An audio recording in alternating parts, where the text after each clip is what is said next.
Since before the first moon landings of 1969, there has been interest in space travel to the moon. Lunar programs are expensive and difficult, but there are several reasons why the moon might be a good place to launch further space exploration. Firstly, a moon launch base would eliminate the most difficult aspect of space travel, namely, getting a rocket through the Earth's gravity.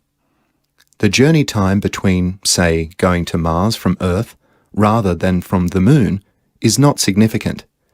However, the cost difference would be immense, as it would take 20 times less fuel to launch a spacecraft from the moon than from the Earth, due to there being less gravity on the moon. There would not need to be a drain on the Earth's resources, as the moon is rich in all the necessary minerals, such as aluminium and silicon, which would mean that the entire infrastructure needed to enable spacecraft launch from the moon could be done robotically using the materials already present.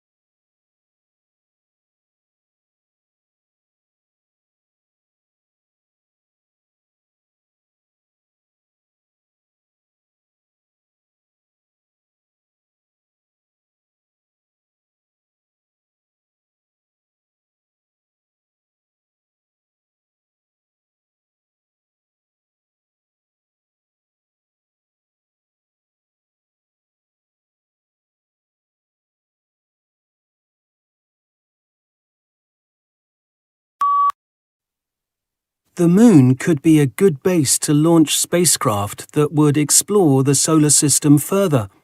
Although some of the same issues would apply as when launching a spacecraft from Earth, it would be easier from the moon because of less gravity.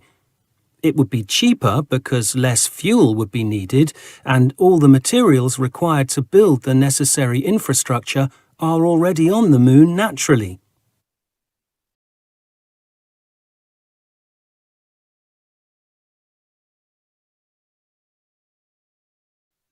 The world's first artists were ancient people who lived 40,000 years ago or more and did cave paintings. But what did they paint, and who exactly were these early artists? Well, they didn't paint human beings. Instead, they painted animals on the walls of their caves. That's because animals were very important to them. After all, the animals provided them with food and clothing. As well as animals, they put their hands against the cave walls and painted around them. And it's these handprints which may help us to answer the second question: who did the paintings? For a long time, it was believed that it was mostly men. However, research done on paintings in a cave in France has shown that the artists were often women, and not just men. We know this because the size of women's hands is smaller than men's hands. In fact, the majority of the handprints in the French cave were smaller ones. This has made us think again about who the world's first artists really were.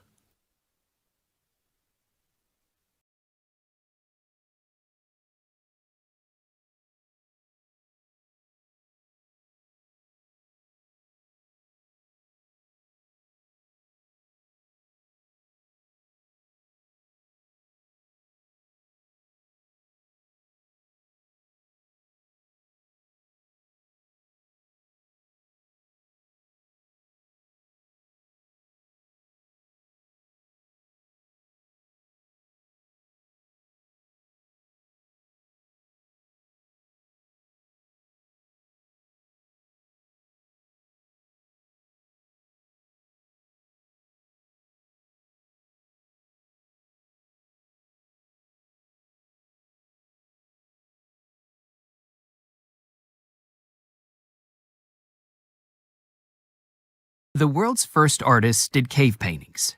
They lived maybe as long as 40,000 years ago. Instead of people, they painted animals. Animals were important because they used them for food and clothes. They also made handprints on cave walls by painting around their hands.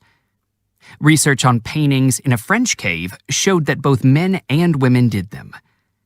People used to think the artists were usually men, but women have smaller hands than men, and most handprints in that cave were smaller ones. This is important because we now have to think again about who those early artists were.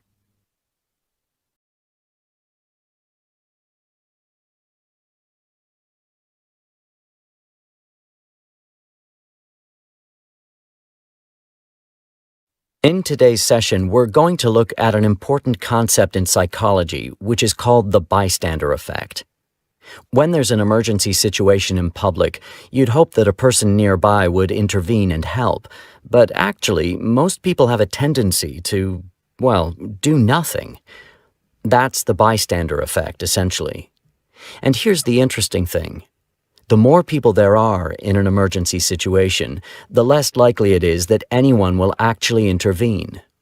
There's an inverse relationship between the number of bystanders and the amount of help offered. So why is that?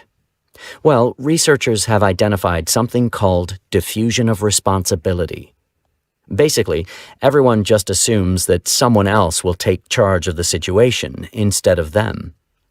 And obviously, that can lead to potentially serious consequences. So that brings me to ways that this problem can be tackled. Of course, we should be educating people in school and workplaces about basic first aid and what to do in an emergency. That will give people more confidence, but that doesn't address the bystander effect. Basically, we have to minimize the diffusion of responsibility. And the best way of doing this is by getting people to imagine that they are the only person available to intervene. This gives them the responsibility, so they will be more likely to step in.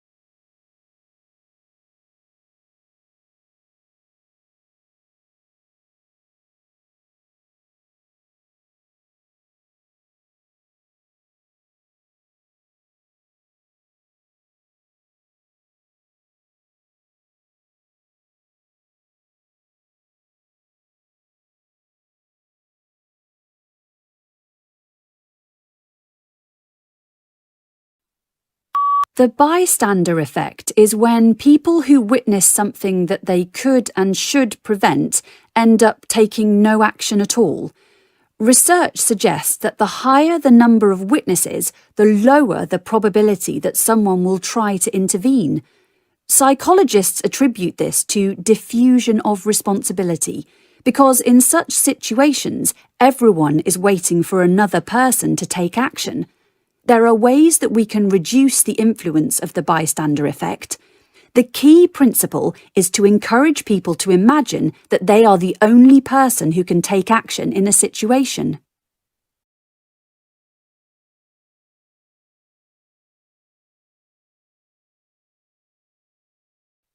As a new student, there are many things that you can do to get a good start at university. Attending lectures is something that we expect all students to do. If you miss a lecture, though, or didn't quite understand the topic, or simply want to hear it again, you can watch a video recording of the lecture online. However, university life is very busy, and you won't have much time, so it's better to concentrate and take good notes when you do attend a lecture. If you make notes, it helps you to think about the important facts and ideas in the lecture, and writing these things down can help you to remember them. Again, there may be lecture notes available online, but making your own notes is much more valuable.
The lecture tells new students at university what they should do. The speaker says that students should go to lectures, but if they can't go to one, they can see a video of it online. It's better to go to lectures and take notes, though, because taking notes can help students remember important things from the lectures.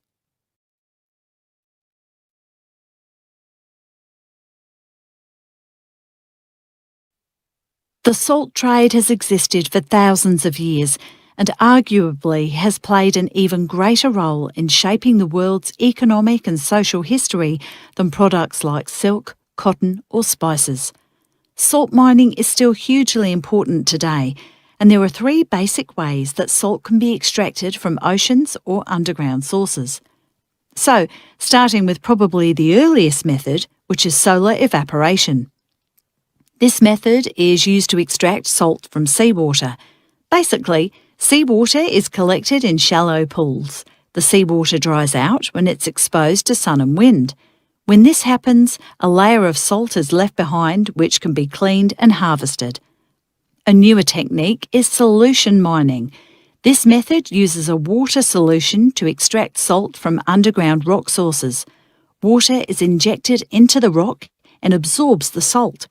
The salty liquid is then pumped back to the surface, where the salt can be extracted at a processing plant.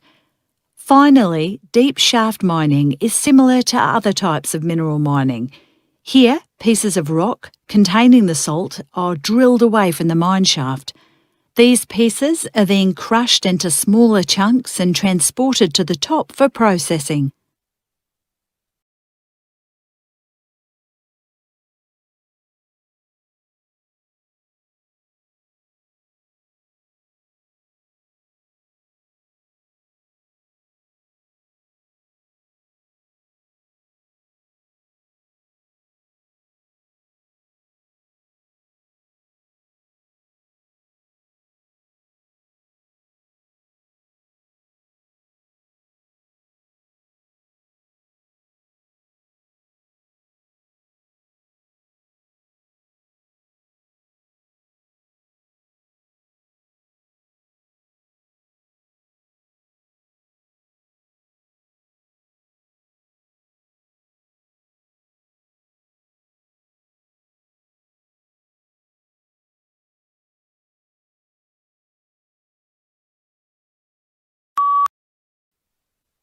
Salt has always been important throughout history.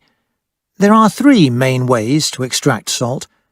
Solar evaporation is a traditional method. In this method, sun and wind dry out seawater which has been collected in pools. The salt that remains can then be collected and processed. Solution mining uses liquid to extract and transport salt from underground rocks.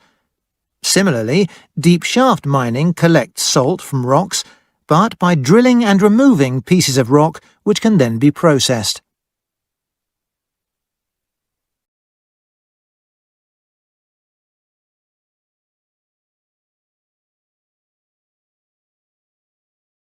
Today, we're looking at the study options available to students after completing school. And the two main choices are higher education and further education. Higher education basically means studying for a university degree. This involves detailed study and is usually theoretical in nature. That said, the skills students learn can be used in many different careers, so companies are eager to hire graduates.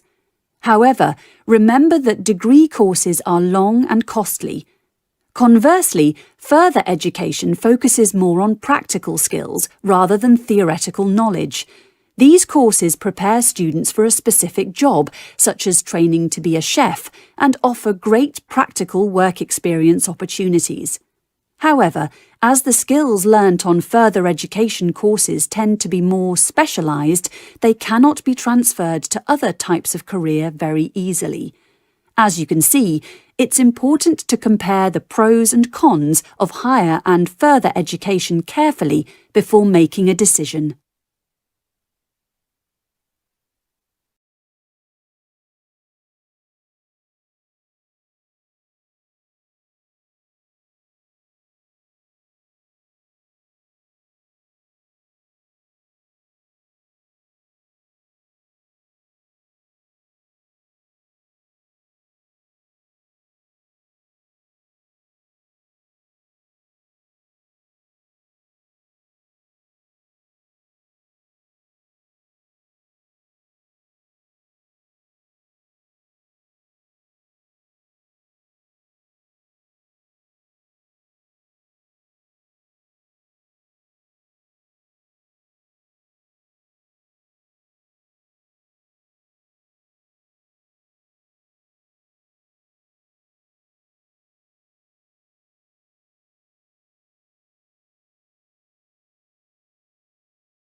Students who wish to continue their education after finishing school have two main options, namely higher or further education. Higher education involves studying for an academic degree. Students develop various skills that can be applied to many different professional contexts, so degrees are valued by employers. However, they are time-consuming and expensive. By contrast, further education trains students for a specific vocation. Students get practical work experience and learn the skills they need for a specific job, although they might not be able to transfer these skills into other professions later.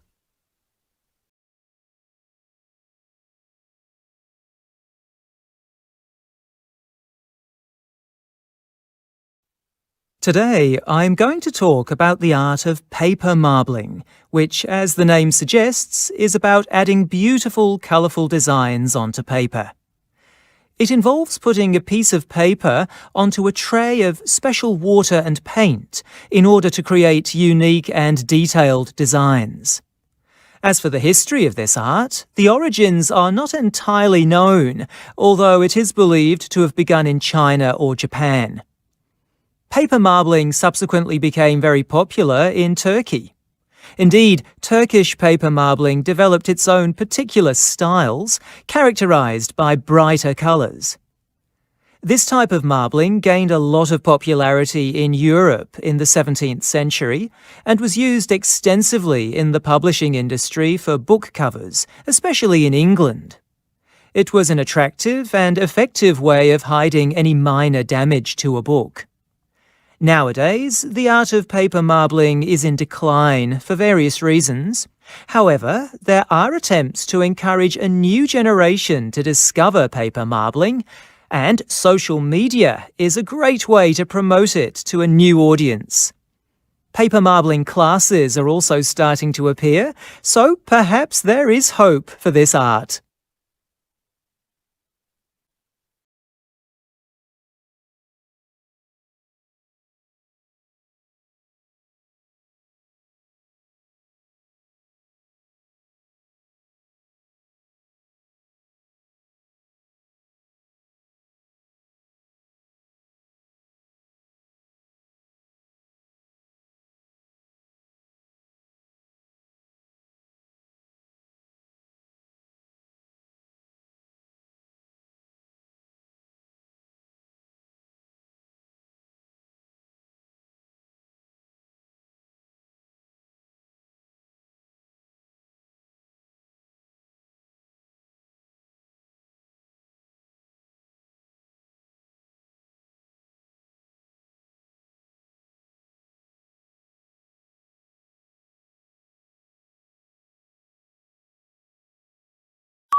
Paper marbling is a form of art which is thought to have originated in China and Japan. It later spread to Turkey, where unique Turkish styles of paper marbling became popular.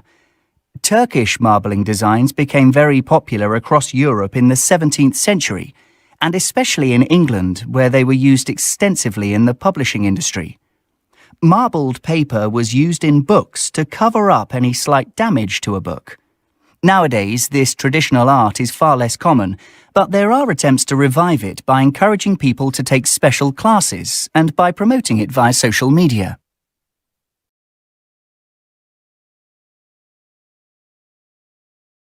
Let's begin with a definition.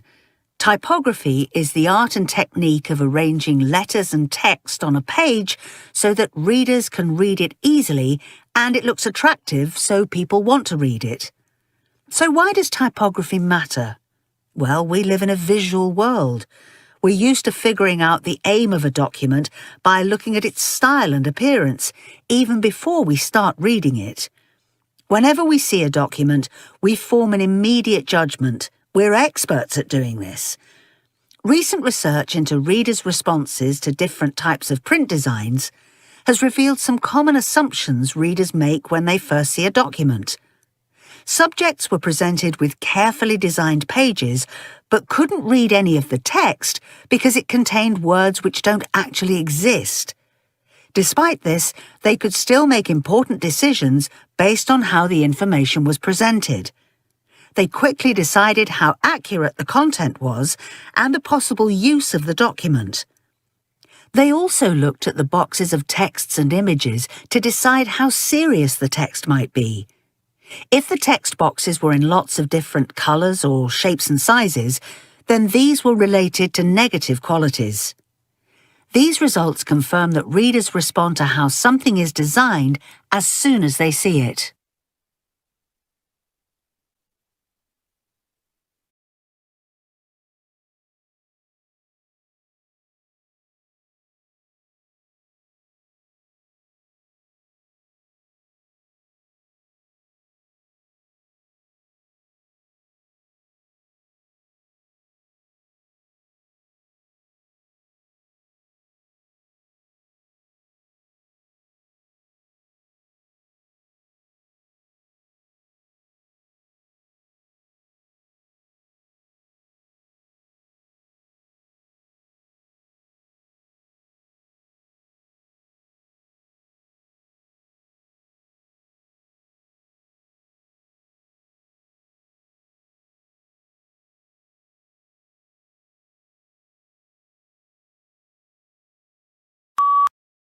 Typography is about how you organize letters and text on a page. The aim is to do this so that it's easy to read and looks nice. A typography is important because we're very good at looking at the style and appearance of a document and making judgments about its purpose. Research has provided proof of this. People were given pages written using invented words. Although they couldn't understand the content, they were still able to make judgments about the quality of the information from how it was presented in the document.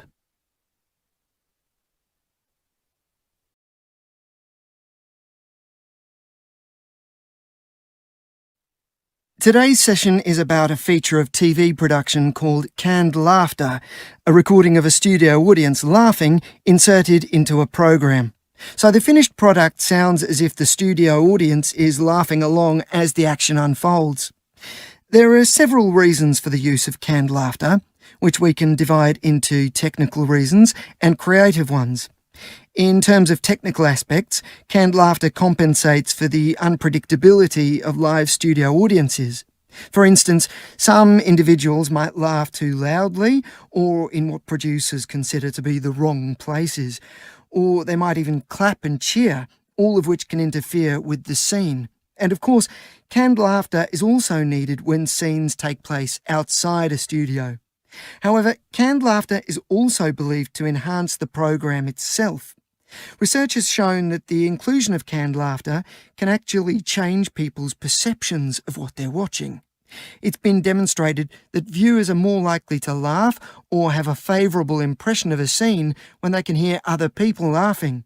So, canned laughter is great news for television executives that crave high ratings. Of course, as viewers' tastes in comedy have changed, many shows have moved away from the use of canned laughter. Nevertheless, it remains an effective and familiar aspect of TV comedy.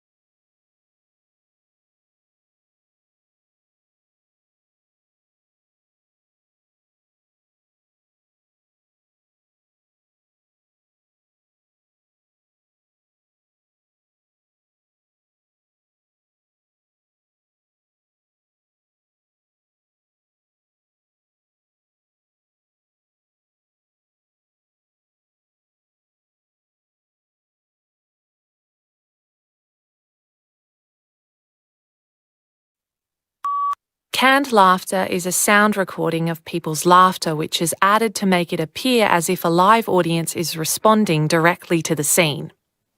As studio audiences can behave in unexpected ways, canned laughter is a way of getting laughter in the right places and is also used when a scene is shot away from a studio.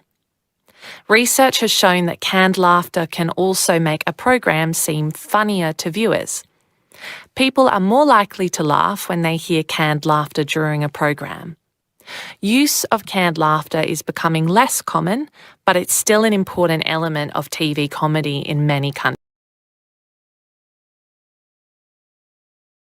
When a baby is born, its brain is already a quarter of its final size. But when does a baby start to learn? Well, experts believe that a baby is learning even before it is born. When it is born, though, it will start learning very quickly, much more quickly than an adult. At the beginning, the baby listens and watches all the skills being performed that it needs to learn, such as speaking, walking, playing, eating, and singing. Some parents think that their baby isn't learning, but it is. The baby has to watch and listen to something many times before it can do that thing. For parents, an exciting moment is their baby's first smile. This happens at around 6 weeks old. Another important moment is when baby takes its first step. The earliest this can happen is when the baby is about 9 months old.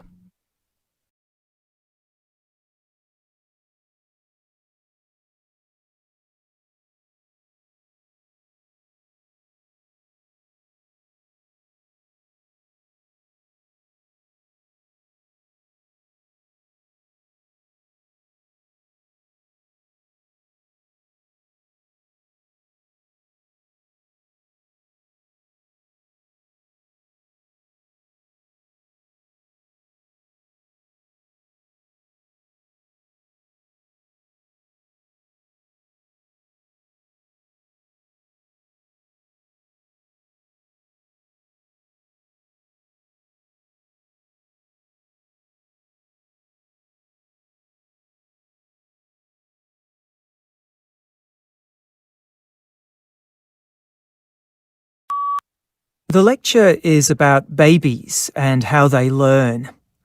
When a baby is born, its brain is already relatively large, and the baby immediately starts learning. It has to learn many skills, such as talking, walking, and playing. It can't do these things until it has watched and listened to someone doing them many times. There are important moments for parents of young babies, like the first smile at about 6 weeks, and starting to walk after about 9 months.